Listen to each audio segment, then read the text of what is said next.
अस्सलाम वालेकुम। लिखारी उर्दू नावल्स में खुश आमदीद। सराब ज़िस्त किस्त नंबर 16 रुखसार अंजुम की कलम से लिखा गया। रात के 10 बजे पूरी यूनिवर्सिटी में अफवाह फैल चुकी थी कि ज़नीरा हॉस्टल से गायब है। 7 बजे से 10 बजे तक वार्डन, सिक्योरिटी गार्ड और कुछ हेड मिलकर उसे पूरे हॉस्टल यूनिवर्सिटी में ढूंढते रहे। सीसीटीवी फुटेज चेक की गई तो इसकी फ्रेंड्स क्लासमेट से पूछा गया, कहाँ गई, किसी से कोई बात हुई, परेशान थी। 3 घंटे तक इसका कुछ पता न चला। वीसी गार्ड पर बरस पड़ा। अगर गार्ड उसे ना जाने देता तो यकीनन वो गायब ना होती। अब एक ही सवाल था कि वो कहाँ गई। वैसे लड़की नहीं गई थी कि कहीं भाग जाती। फिर क्या हुआ? वार्डन ने इसके घर वालों को इन्फॉर्म किया, पुलिस को कॉल की। कुछ दिन में पुलिस आ चुकी थी। बारिश तेज़ी से शुरू हो चुकी थी। पुलिस ने 2 कांस्टेबल को भेजा। सीसीटीवी चेक करने के लिए ज़नीरा का कमरा सील कर दिया गया। एसएचओ ने वार्डन से कहा कि कुछ खास लड़कियों को टीवी लाउंज में बुलवाया। वो लड़कियां कौन थीं? कॉरिडोर में 7 लड़कियां बेंचों पर बैठी थीं। कांस्टेबल ने पेपर पे पहला नाम पढ़ा, रूममेट ज़ुबिया। ज़ुबिया नाम सुनते उठ खड़ी हुई। सर झुका हुआ था, आंखें रोने की वजह से लाल थी, पूरा वजूद कांप रहा था। अपनी गिर्द ओढ़ी हुई शाल को आगे को संभालती वो कांस्टेबल की तरफ बढ़ी। कांस्टेबल ने टीवी लाउंज का दरवाज़ा खोला। वो अंदर दाखिल हुए, दरवाज़ा बंद हो गया। वो डरी सहमी खड़ी रही। वीसी ने आगे बढ़कर ज़ुबिया के सर पर हाथ रखा। घबराओ मत बेटा। ज़ुबिया ने गहरी सांस ली। टेबल के इस पार एसएचओ कुर्सी पर बैठे थे। बीच में टेबल पर रजिस्टर खुला पड़ा था। ज़ुबिया उनके सामने कुर्सी पर जा बैठी। आप ज़नीरा की कज़न हैं? एसएचओ ने पूछा। ज़ुबिया ने महज सर हिलाया। क्या हुआ था आज? क्या वो परेशान थी? उन्होंने कोई बात की? वो अकेली हॉस्टल से क्यों गई? क्या पहले कभी वो अकेली गई थी? एचओ ने नरमी से पूछा। ज़ुबिया खामोश रही, बस तभी आवाज़ में रोती रही। उसके जहन में पूरे दिन का मंजर चल रहा था। ज़नीरा की वीडियो वायरल होना, उसका रोना, कबीर का फ़ोन आना। वो परेशान थी। आज का दिन ज़नीरा के लिए अज़ियतनाक था। वो बस सोच सोच कर रोना शुरू हो गई। वीसी ने उसे पानी दिया। कुछ देर बाद वो चुप हुई। देखें, आपके रोने से सिर्फ वक्त ज़ाया होगा। आप हमें बताएं आखिर वो क्यों इस तरह हॉस्टल से गई, ताकि हम इन्हें ढूंढ सकें। ज़ुबिया ने उसे अपने आंसू साफ करके हिम्मत करके बोली। वो आज बहुत परेशान थी, बहुत रोई थी। किसी ने इसकी कबीर के साथ वीडियो वायरल कर दी थी। कौन सी वीडियो? और कबीर कौन है? कबीर इसका अच्छा दोस्त था। दोपहर को किसी ने इन दोनों की एक साथ वीडियो बनाकर वायरल की थी। वो बहुत परेशान थी कि घर वालों को पता चला तो क्या होगा। भाई ने कॉल की, कहा कि वो कल वापस घर आएगी। उसके बाद वो रोते रोते सो गई। मैं शाम को इसके लिए खाना ले गई थी। 15 मिनट बाद लौटी तो ज़नीरा नहीं थी। वो चेहरे पर हाथ दिए सिसकियों से रोने लगी। उसकी हालत ऐसी थी कि एसएचओ उससे मज़ीद कोई सवाल ना कर पाए। उन्होंने उसे अपने उसके रूम में भेज दिया। उसकी 4 क्लास फेलोज़ अंदर दाखिल हुई। एक लाइन में वो चारों खड़ी थी। क्या ज़नीरा आज यूनिवर्सिटी आई थी? इनका रवैया कैसा था? जी वो आई थी, पर कुछ दिनों से वो पहले से थोड़ी सी उदास लग रही थी। ऐसा क्यों? क्या किसी के साथ झगड़ा हुआ था या कोई और मसला? एसएचओ ने तशवीश से पूछा। ये मुझे नहीं पता सर, मैं उसे इतना नहीं जानती, पर वो एक अच्छी स्टूडेंट थी। पर कुछ माह से उसकी पढ़ाई में दिलचस्पी ख़त्म होने लगी, यहाँ तक कि वो अपनी काफ़ी क्लासेस मिस भी करती थी। दूसरी लड़की ने बताया। कितनी दोस्तें थीं उनकी? और कोई दुश्मन? सर वो इतनी दोस्त नहीं बनाती थी, बस सबसे हल्की बातचीत होती रहती थी। एसएचओ ने कुछ सवालात के बाद इन्हें वापस भेज दिया। फ्लोर की 3 लड़कियाँ। ज़नीरा से आज कोई बात हुई थी? उसे शाम में बाहर जाते किसी ने देखा? दोपहर को मेरी उससे मुलाकात हुई थी। इसकी वीडियो वायरल होने का मैंने ही उसे बताया था। एक लड़की ने बताया। ज़नीरा का कबीर के साथ ताल्लुक़ क्या था? और ये वीडियो किसने वायरल की होगी? क्या इस बात का कोई इल्म है? दोनों बहुत अच्छे दोस्त थे, उससे ज़्यादा हमें नहीं पता। एसएचओ ने मज़ीद 1-2 सवालात के बाद इन्हें भेज दिया। अब कुर्सी से टेक लगाए वो कुछ सोच रहे थे कि एक लड़की कमरे में दाखिल हुई। एसएचओ ने ताज्जुब से उसके हुलिये पर गौर किया और फिर एक नज़र रजिस्टर में लिस्ट को देखा। आखिरी लड़कियां इसके फ्लोर पर थीं। उससे आगे लड़कियों के नाम नहीं थे। फिर सामने खड़ी लड़की कौन थी? और वो अंदर कैसे आई थी? बाल शानों पर बिखरे हुए थे। नेवी ब्लू टी शर्ट पर स्याह पैंट पहनी हुई थी। गले में लॉकेट लटक रहा था। मुंह में कुछ चबाती वो चेयर पर आकर बैठी। आपकी तारीफ़? एसएचओ ने उसके हुलिये को मद्देनज़र रखकर पूछा। कम से कम इसके हुलिये को देखकर वो ये अंदाज़ा नहीं लगा सकता था कि वो एक स्टूडेंट है। नताशा इब्राहिम। स्टूडेंट? और? एसएचओ की बात बीच में कट गई। Obviously student. अब टीचर्स तो इतने यंग और मेरी तरह खूबसूरत नहीं हो सकते। वो इतरा कर बोली। एसएचओ ने गहरी नज़रों से उसे देखा। सामने खड़ी लड़की किसी बिगड़े बाप की बेटी थी। आप क्या बताना चाहती हैं? मेरे पास बताने के लिए बहुत कुछ है एसएचओ साहब, पर आपके पास वक्त कम है। वो मुस्कुराई। उसकी मुस्कुराहट गहरी थी। शुरू करें। वो बेहद संजीदा थे। माना कि हॉस्टल से ज़नीरा खुद गई है, पर वह उसने अपने होशो हवास में नहीं थी। अगर होती तो जाती ना, और दूसरी बात कि इसके साथ कुछ हुआ है, वरना वो ऐसी लड़की नहीं थी कि हॉस्टल से भाग जाती। आप इतना यकीन के साथ कैसे कह सकती हैं? नताशा इब्राहिम सब कुछ जानती है, बस बताती इतना है जितना बताने की ज़रूरत होती है। नताशा ने बड़े मतवासन अंदाज में कहा। एसएचओ कुछ देर खामोश रहे, फिर बोले, कबीर अहमद के बारे में आप क्या जानती? एसएचओ ने तशवीश से पूछा। सनीरा के साथ होने वाला कबीर का जिक्र इन्हें कहीं ना कहीं शक में मुब्तला कर रहा था। The most brilliant and intelligent student of the university. Natasha की आंखों में गरूर था, लबों पर हल्की मुस्कुराहट। वो इसी मुस्कुराहट के साथ चेयर से उठकर बाहर निकल गई। एसएचओ चेयर से उठे। ये बिगड़ी हुई लड़की किस बाप की औलाद है? अब वो वीसी से मुतवज्जह थे जो सोफे पर बैठे थे। ये यूनिवर्सिटी इसके बाप की है। टोरंटो का बड़ा बिजनेसमैन है। इसका बाप टोरंटो रहता है? हाँ। तो फिर टोरंटो में इतनी बड़ी यूनिवर्सिटीज़ छोड़कर उसकी बेटी यहाँ मरी में पढ़ने आई है? ये क्या लॉजिक है? क्या मुझे समझा सकते हैं वीसी साहब? एसएचओ वीसी के साथ सोफे पर बैठते। इन्हें ये बात बहुत अजीब लगी थी। उनके ख्याल में कुछ गड़बड़ थी। खैर, कोई भी सुनता तो यही सोचता कि लड़की इतने बड़े शहर टोरंटो से मरगी यूनिवर्सिटी पढ़ने क्यों आई थी। साफ बात है एसएचओ साहब, ये यूनिवर्सिटी उसके बाप की है और वह यहीं मरी में रहते थे। 8 साल हुए उन्होंने अपने किसी दोस्त के साथ बिजनेस शुरू किया तो टोरंटो ही शिफ्ट हो गए। वीसी ने तफसील से पूरी बात बताई। कबीर के बारे में इंफॉर्मेशन चाहिए। यह लड़का मुझे कुछ गड़बड़ लग रहा है। एसएचओ कुछ सोचते हुए उठ खड़े हुए। दरवाज़ा खोले वो बाहर निकल गए। बाहर बारिश थम गई थी। एसएचओ ने जेब से सिगरेट का पैकेट निकाला और लाइटर से सिगरेट सुलगाते वो कश लगा रहे थे। नजरें ज़मीन पर टिकी हुई थी। दिमाग किसी गहरी रिसर्च में गुम था। जैसे ही रात का अंधेरा मिटता गया, सुबह की किरणें चारों तरफ फैलने लगी। एसएचओ के हुक्म पर 2 गाड़ियाँ निकली ज़नीरा के अगवा होने के मुतालिक सबूत ढूंढने के लिए। बारिश की वजह से ठंड पहले से ज़्यादा बढ़ गई थी। हवाएं तेज़ी से पत्तों को उड़ाकर साथ लेकर जा रही थी। यूनिवर्सिटी मुकम्मल सन्नाटे में थी। 2 गार्ड्स गेट पर पहरे लगा रहे थे। एसएचओ वापस आए और वीसी वार्डन ग्राउंड में साथ खड़े केस के मुतालिक बात कर रहे थे। सबको ठंड की वजह से गर्म कोट और सर पर टोपी पहनी हुई थी। तकरीबन 1 घंटे के बाद वो वापस आए। फॉरेंसिक की एक लड़की, 2 कांस्टेबल तेज़ी से अंदर आए। कांस्टेबल के हाथ में एक बैग था। उन्हें देखकर एसएचओ आए। वीसी और वार्डन उनकी तरफ मुतवज्जो हुए। क्या मिला? उनके करीब आते एसएचओ ने तशवीश से पूछा। सर, ये एक चीज़ मिली है। कांस्टेबल ने बैग एसएचओ की जानिब बढ़ाया। बैग खोलते सामने एक टूटा हुआ लॉकेट नज़र आया और कुछ फिंगरप्रिंट्स, टायर मार्क्स। सर, और कुछ नहीं मिला। रात बारिश की वजह से सब धुल गया। कांस्टेबल ने बताया। सब कीचड़ बन गया। फुटप्रिंट्स बह गए। टायर के निशान धुल गए। फॉरेंसिक की लड़की ने कहा। एसएचओ ने मुठिया भींची। मतलब अगवाकार का कोई निशान नहीं? नहीं सर, बारिश ने सब सबूत मिटा दिए। बस ये एक निशान बाकी था। अच्छा, बस अभी काम करो। वो लड़की सनीरा की कोई कज़न रशीदार, इससे सनीरा का नंबर लो। इस नंबर की CDR निकलवाओ। एसएचओ ने कुछ सोचते कहा। कांस्टेबल ने सर हिलाया। अचानक गेट खुला। 3 गाड़ियां अंदर दाखिल हुईं। स्याह गाड़ी के साथ 2 सफ़ेद पुलिस की गाड़ियां थीं। स्याह गाड़ी से वह दरवाज़ा खोले तेज़ी से बाहर निकला। चेहरा सख्त था, आंखें खौफ से सुर्ख पड़ रही थीं। वो मुठ्ठियाँ भींचे तेज़ी से आगे बढ़ रहा था। मेरी बहन कहाँ है? सैद ने वीसी का गिरेबान पकड़ा। उसकी आवाज़ ऊंची थी, आंखों में शोले भड़क रहे थे। वीसी ने गहरा सांस लिया। जैद के साथ जो पुलिस वाले आए थे वो वहाँ मौजूद पुलिस वालों से केस के बारे में पूछ रहे थे। इन्वेस्टिगेशन जारी है, वो जल्दी मिल जाएंगी। मुझे किसी किस्म की उम्मीद नहीं चाहिए। सवाल यह है कि मेरी बहन दिन दहाड़े हॉस्टल से गायब कैसे हो गई। वीसी शर्मिंदगी से सर झुकाए खड़े थे। उनके पास वाकई बोलने के लिए अल्फाज नहीं थे।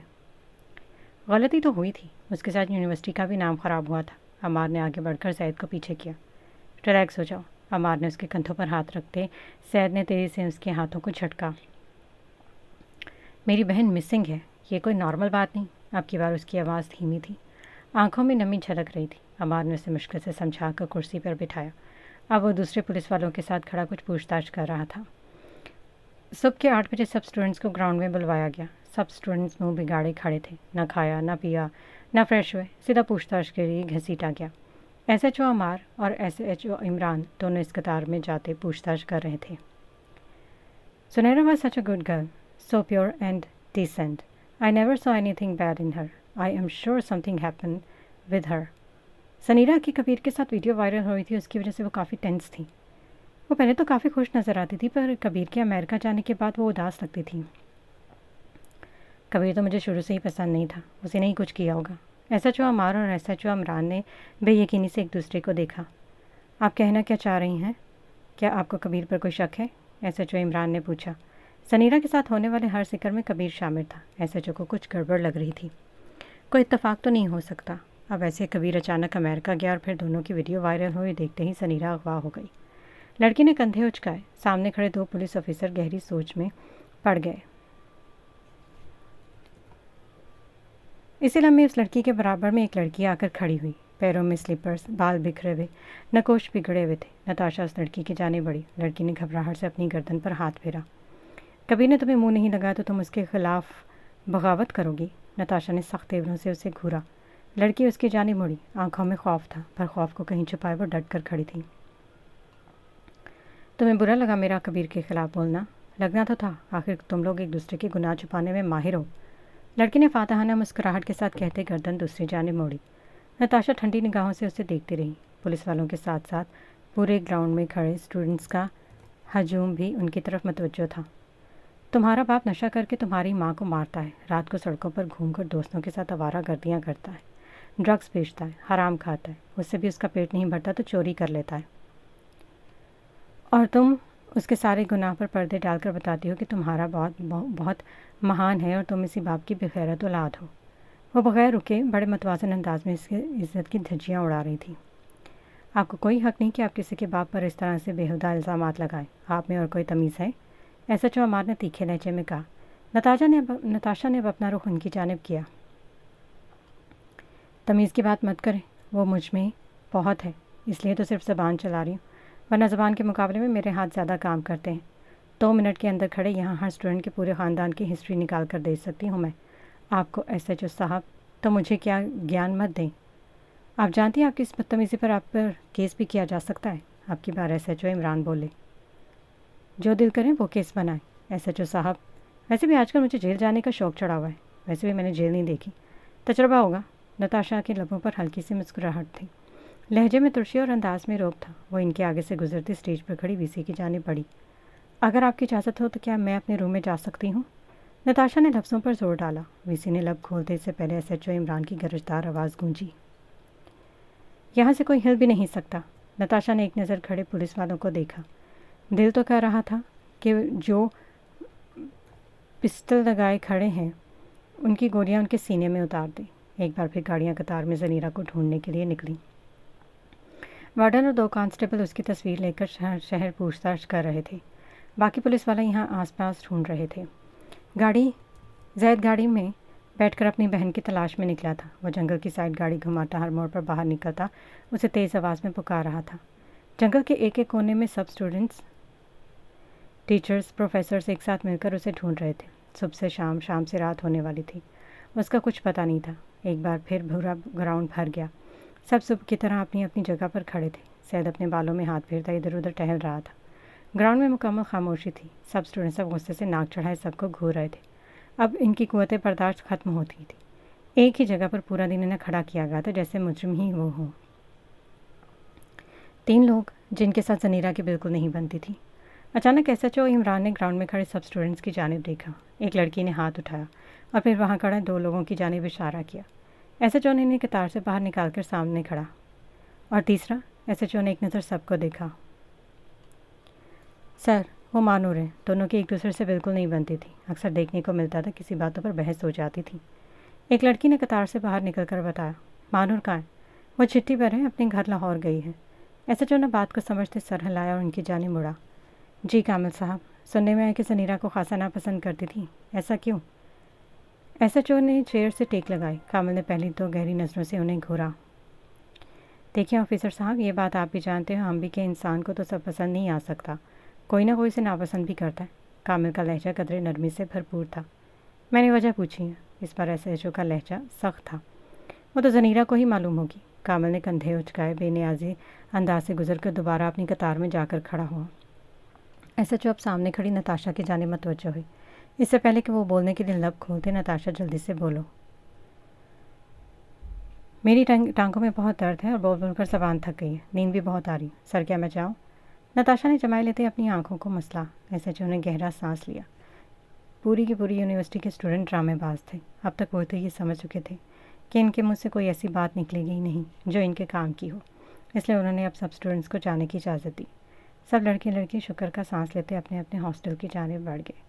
जंगल से मिला लॉकर टेबल पर रखा गया। सैद ज़मीन पर नजरें गाड़े खड़ा था। वह गहरे इज़्तिराब में डूबा हुआ था। एक सोच उसे अंदर ही अंदर खा रही थी। सनीरा नहीं मिली तो क्या होगा? वो अपनी सोचों में गुम था जब पीछे से अमार ने उसके कंधे पर हाथ रखा और ज़ुबिया की जानिब इशारा किया। वो चेयर पर सर झुकाए बैठी थी। सैद ने ठंडी हवा भरी और उसकी जानिब बढ़कर उसके सामने घुटनों के बल बैठा। ज़ुबिया, तुम कमरे में जाकर आराम करो। पर ज़नीरा, उसकी आवाज़ टूटी। सैद ने बेसाख्ता अपने चेहरे पर हाथ फेरा। वो मिल जाएगी, एक उम्मीद से कहता वो उठ खड़ा हो। आंखें लाल पड़ रही थी। ज़ुबिया मज़ीद कुछ कहे बगैर अब हॉस्टल की जानिब बढ़ गई। सैद ने चेयर पर बैठ के कुर्नियाँ घुटनों पर टकाई। मेरा सर फट जाएगा अमार। सैद ने दोनों हाथ अपने सर पर रखे। हाथ कांप रहे थे। अमार ने आगे बढ़कर उसके कंधे पर हाथ रखा। फिक्र मत करो, सनीरा को कुछ नहीं होगा। अमार ने हौसला दिया। अगर उससे कुछ ना होता तो अब तक वो मिल चुकी होती। सैद ने अमार को देखा। वो अपने आंसुओं को रोक ना पाया। उसे लग रहा था कि उसका दिल बंद हो जाएगा। आज पहली बार वो खुद को बेबस महसूस कर रहा था। उसने अपनी आंखें मसले और इतनी जल्दी कमज़ोर नहीं पड़ सकता था। सब्र रखो सैद, सब ठीक हो जाएगा। अब बस एक उम्मीद थी कि उसे ज़नीरा मिल जाएगी। जब सब कुछ ख़त्म हो जाता तो दिल में कहीं ना कहीं एक उम्मीद रह जाती है। वो बाथरूम से निकलकर बेड पर ऊँटे मुँह आकर लेटी। उसे अपनी टांगों में शदीद दर्द महसूस हुआ। दर्द होते उसे पूरे दिन का जलील होना याद आया। आज का दिन उसके लिए सबसे बुरा दिन साबित हुआ था। वह लाइट ऑफ करते, तकिया सेट करते सोने लगी जब इसका मोबाइल बजा। उसने मोबाइल उठाकर कान से लगाया। ये किसकी हरकत है नताशा? ये वीडियो किसने वायरल की है? कॉल की दूसरी जानिब से कबीर की सख्त आवाज़ गूंजी। नताशा मोबाइल कान से हटाया, अपने कान के अंदर उंगली डालकर ज़ोर ज़ोर से हिलाने लगी। इसे ऐसा महसूस हुआ जैसे इसका पर्दा फट गया। उसने दोबारा मोबाइल कान से लगाया। यह बात तुम धीरे से भी बोल सकते हो कबीर, मैं बहरी नहीं हूँ। नताशा, मैं संजीदा हूँ। वह एक बार फिर तेज़ आवाज़ में चलाया। कबीर, अगर इस बार तुमने ऊंची आवाज़ में बात की तो मैं कॉल काट दूंगी। नताशा ने लफ्ज़ों पर जोर डाला। उसे बर्दाश्त नहीं था कि कोई उसे ऊंची आवाज़ में बात करे। दूसरी जानिब कबीर ने गहरा सांस लिया। मुझे इस बात का कोई इल्म नहीं है, मैं खुद हैरान थी। मुझे लगा तुमने खुद करवाई होगी। दिमाग ख़राब है मेरा जब मैं इस घटिया हरकत करूँगा। आई स्वेयर, मैं छोड़ूंगा नहीं जिसने ये हरकत की है। इसकी आवाज़ में तंदही थी। अच्छा चलो ये बताओ, तुमने अजीज़ के मोबाइल से क्यों कॉल की? तुम्हारा अपना मोबाइल कहाँ है? और 2 दिन से तुम्हारा नंबर क्यों बंद है? कितनी कॉल्स की हैं मैंने तुम्हें? नताशा अब उठकर खिड़की के सामने खड़ी, खिड़की खोलते बाहर चलती ठंडी हवाओं के कमरे बाहर चलती ठंडी हवाओं कमरे में दाखिल हुई। वो अपनी उंगलियां खिड़की पर फेर रही थी। खिड़की ठंड के बाद ठंडी और गीली महसूस हो रही थी। मत पूछो यार, 2 दिन पहले मोबाइल गायब हो गया और अब ATM कार्ड भी नहीं मिल रहा। ओहो, ये क्या हो गया? फिर ATM कार्ड्स ब्लॉक करवाया? कोई मिसयूज़ ना करे। हाँ, अभी करवा कर ही आया हूँ। अभी नया मोबाइल लिया है। 2 दिन से ज़नीरा से बात नहीं हुई। नताशा ज़नीरा यूनिवर्सिटी आई थी? कबीर के लहजे में फ़िक्र थी। नताशा ने अपनी खिड़की पर गर्दिश करते हाथ रुकी। उसने कबीर के जवाब में कुछ न कहा। काफ़ी देर कबीर के जवाब का मुंतज़िर रहा पर वो खामोश रही। नताशा, मैं कुछ पूछ रहा हूँ। अब की बार कबीर की आवाज़ में सख्ती थी। नताशा गहरी सांस लेकर बेड पर बैठी। कबीर, ज़नीरा यहाँ नहीं है। नताशा की आवाज़ धीमी थी। क्या मतलब है ज़नीरा नहीं है यहाँ? क्या वो घर चली गई? नहीं, वो कल रात से गायब है। कॉल की दूसरी जानिब काफ़ी देर खामोशी थी। नताशा, तुम मजाक तो मत करो, मैं बहुत संजीदा हूँ।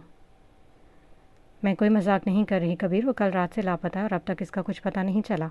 आपकी बार दूसरी जानिब काफ़ी देर खामोश रही, फिर अचानक कॉल कट गई। नताशा ने मोबाइल टेबल पर रखा। खिड़की बंद करते वो सोने के लिए लेट गई। हमेशा की तरह नींद आज भी उसकी आंखों से दूर दूर तक नहीं थी। वो एक उम्मीद के साथ लेटी थी कि थकन की वजह से बिलाखिर उसे नींद आ ही जाएगी। पूरी रात जैद पागलों की तरह ज़नीरा को मरी के कोने कोने में ढूंढ रहा था, पर इसका नामो निशान नहीं मिल रहा था। अब इसका सर चकराने लगा।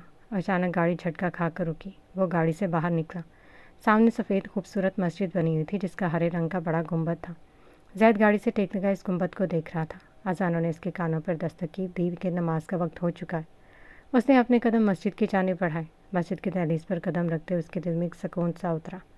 मस्जिद एक सुकूनदेह जगह है। वह वज़ू करके जमात के साथ नमाज़ पढ़ने के लिए खड़ा हुआ। पहली बार उसे लगा कि वह नमाज में खड़ा नहीं हो सकता। उसे अपनी टांगें बेजान होती महसूस हुई। उसका पूरा वजूद कांप रहा था। उसने बमुश्किल 2 फ़र्ज़ नमाज अदा की और बेख्तियार वो सजदे में गिरा। वो रो रहा था। उसकी आवाज़ इस तरह से दबी हुई थी। वह एक मजबूत मर्द था, वो जो दूसरों के सामने नहीं रो सकता था, पर वह अपने रब के सामने बेबस होकर सजदे में गिरकर रो रहा था। उसने काफ़ी देर पर शिकस्ता दिल के साथ सजदे से सर उठाया। उसके गाल आंसुओं से भीगे हुए थे। कर्ब का बोझ उतर चुका था। दिल हल्का हो चुका था। उसने मलाल से सर झुकाया। या अल्लाह, ज़नीरा को अपनी हिफाजत में रखिएगा। उसने दिल से दुआ की थी और उसे यकीन था कि इसकी दुआ रद्द नहीं होगी। उसने घुटने समेट कर सर अपने घुटनों पर रखा। सर रखते उसकी आंखें बंद हो गई और वो गहरी नींद की वादियों में खो गया। सर, टीसीआर आ गई। कांस्टेबल भागता हुआ एसएचओ के पास हुआ। उसने फाइल एसएचओ की जानिब बढ़ाई। 26 मार्च 6:30 बजे आउटगोइंग का, ड्यूरेशन 2 मिनट 20 सेकेंड, लोकेशन जंगल रोड टावर, कबीर अहमद। तो आखिरी बार बात कबीर से हुई थी। एसएचओ ने ठोड़ी पर हाथ रखा।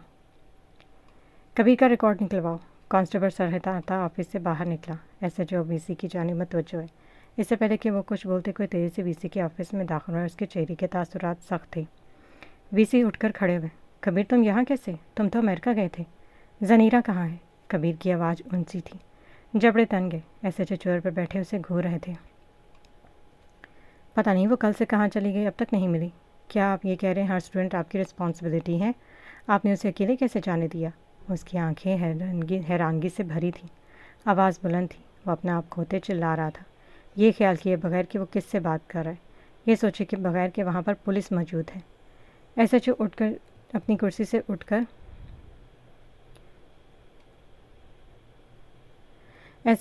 उसके करीब आया।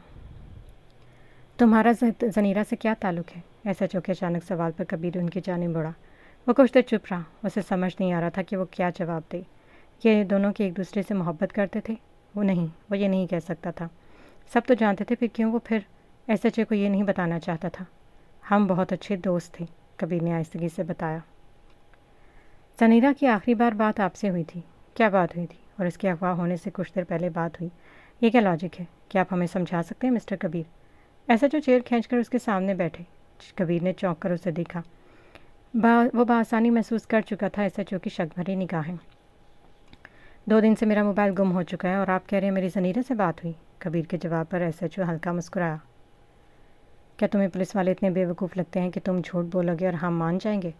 मैं झूठ नहीं बोलता। कबीर ने लफ्ज़ों पर जोर डाला। इसके अंदाज में अब दबदबा था। एसएचओ उठ खड़े हुए। टेबल से सीडीआर की फ़ाइल उठाए उसने कबीर की जानिब बढ़ाई। कबीर ने फ़ाइल चेक की तो उसकी आंखें हैरत से फैली। अब आप क्या कहना चाहेंगे कबीर साहब? कबीर को कोई बात समझ नहीं आई। ये कैसे हो सकता है? इसका फ़ोन तो 2 दिन से गायब था, फिर ज़नीरा को कॉल। उसने इस तरह से अपने बालों में हाथ फेरा। क्या ये कोई साजिश थी पुलिस को इसके ख़िलाफ़ करने की? 2 मिनट, उसने कुछ सोचते एसएचओ से कहा और साइड पर होकर उसने मोबाइल निकाल कर अजीज़ को कॉल की। कुछ देर में अजीज़ ऑफिस में दाखिल हुआ। अजीज़ से मोबाइल लेकर उसने कल रात नताशा से बात वाली वॉइस रिकॉर्डिंग एसएचओ को सुनाई, जिसमें नताशा के पूछने पर कबीर ने साफ बताया था कि उसका मोबाइल गुम हो चुका है। एसएचओ थोड़ा चौंके, पर इनका शक मुकम्मल दूर नहीं हुआ। फ़ोन कहाँ गुम हुआ? 23 मार्च की रात अमेरिका में। मैंने रिपोर्ट भी लिखवाई थी। प्रूफ? कबीर ने ईमेल खोलकर उनके आगे की। और फिर ये रहा। रात 11 बजे के करीब 25 मार्च अमेरिका के शॉप से नया फ़ोन लिया था। एसएचओ का दिमाग अच्छा खासा उलझा। कबीर के पुराने फ़ोन की उन्होंने IMEI ट्रेस करवाई। पता चला कि फ़ोन 24 मार्च को किसी ने ऑन किया था। सब चीज़ें क्लियर होने के बाद एसएचओ और कबीर को जाने दिया। ये सब क्या हो रहा है कबीर? तुम्हारा फ़ोन किसके पास है? अजीज़ उसके साथ चलता हुआ पूछ रहा था। कबीर का चेहरा बहुत डिस्टर्ब था। अभी वक्त नहीं ये सोचने का, मुझे ज़नीरा को ढूंढना है। वो अब बाहर की जानिब बढ़ने लगा, पर उसकी नज़रें अचानक किसी के वजूद पर पड़ी। वो इसकी जानिब बढ़ा। सूबिया का चेहरा झुका हुआ था। उसने देखना ज़रूरी न समझा। वो इसके सर पर खड़ा था जैसे कोई साया खड़ा हो। वैसे ही बेबस खामोशी से खड़ा रहा। सूबिया ने बेख्तियार सर उठाए सामने खड़े शख्स को देखा। नम आँखें, परेशान चेहरा, बिखरे बालों के साथ खड़ा वो कबीर अहमद था। वह अमेरिका से वापस आ गया था। सुबह तेजी से उठकर खड़ी और अगले पल उसने ज़ोरदार थप्पड़ कबीर के चेहरे पर रसीद किया। कबीर का चेहरा बाएं जानब जा गिरा। उसने बेयकीनी से गर्दन मोड़े ज़ूबिया को देखा। ये सब तुम्हारी वजह से हुआ है कबीर, सिर्फ तुम्हारी वजह से। आज ज़नीरा गायब है क्योंकि तुमने उससे मोहब्बत की। क्यों इसे इतना दीवाना बनाया, क्यों इसे इतना पागल बना दिया कि वो अपना आप तक भूल बैठी। ज़ूबिया की आंखों में कबीर अपने लिए नफ़रत देख रहा था। वो नहीं जानता था क्यों, पर ज़ूबिया उसे शुरू से नापसंद करती थी। वो खड़ी कड़वी कड़वी बातें उसे सुना रही थी। वो मुठियाँ भींचे सुन रहा था, सिर्फ ज़नीरा के लिए, वरना कोई उसे थप्पड़ मारे तो वो उसे मौत के घाट ना उतार दे। कबीर, नताशा उसे देखकर हैरत का शिकार हुई। कबीर अब अपने कदम बाहर की जानिब बढ़ाने लगा। तुम अपना काम छोड़कर अमेरिका से वापस आ गए, किस लिए? नताशा ने इसके कंधों को पकड़कर अपनी जानिब मोड़ा। ज़नीरा के लिए। कबीर उसके हाथ हटाता गेट से बाहर निकल गया।